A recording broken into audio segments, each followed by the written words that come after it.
I challenge you to compete in this simulated investing tournament to win some serious money. I hope you'll join us. I'll be coaching you every step of the way.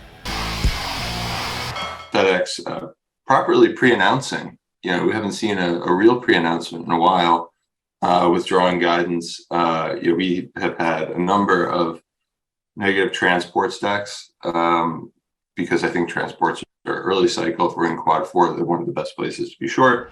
They're a volume-based, capacity-sensitive cyclical industry, but happens to be a growth one and one that does well over time. But they really set investors up for taking them out, telling the analyst at the analyst day like everything's going to be great, and then heading right into the next quarter where you have a pre-announcement withdrawal guidance looks really bad.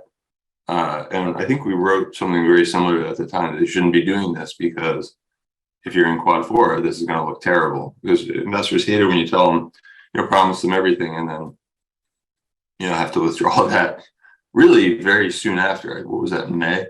So you're not looking at a great setup here in terms of investor sentiment on the institutional side because, I think a lot of people took that seriously. There's a lot of hope that, some of the long, I think Fred Smith ran the company brilliantly, and I think he doesn't care about what the street thinks, but I think there was hope that, the management team, as Fred Smith stepped back, would become more street friendly.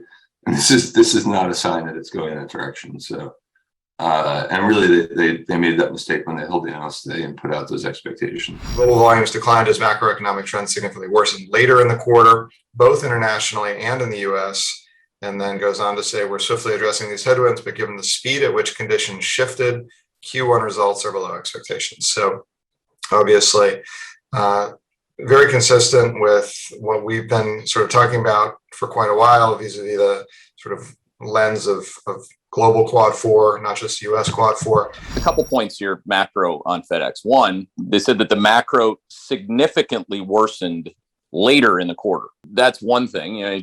When things happen slowly and then all at once, the management team can only pre-announce or not. I guess the alternative was not pre-announcing, right? So they're one of the few companies that had it in them to actually just say the truth. More importantly, here's a great example of a cyclical. Now, if you look at and the quads, so if you pull up on your own timer right now live, you should always have some kind of price volume tool. At least if you have price volume volatility, you'll be looking at what I'm looking at, which is different.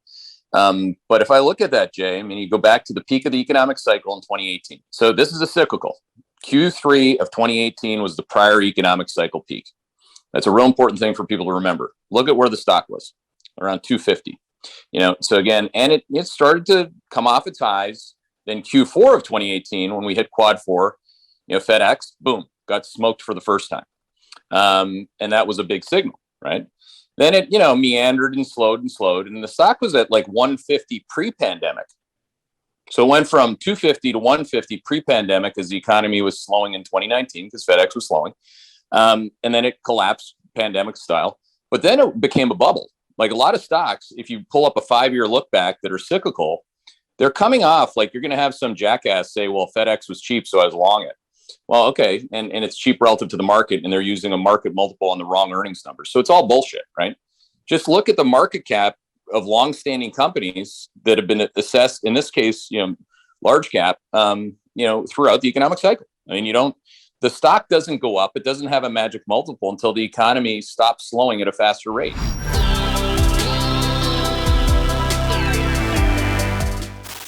Hey there, Hedgeye Nation, or if you're not part of Hedgeye Nation, thanks for watching Hedgeye on YouTube. If you haven't already, make sure to click on the button below there. Subscribe to our YouTube page. You can also follow the link in the description to our website to get even more great investing content.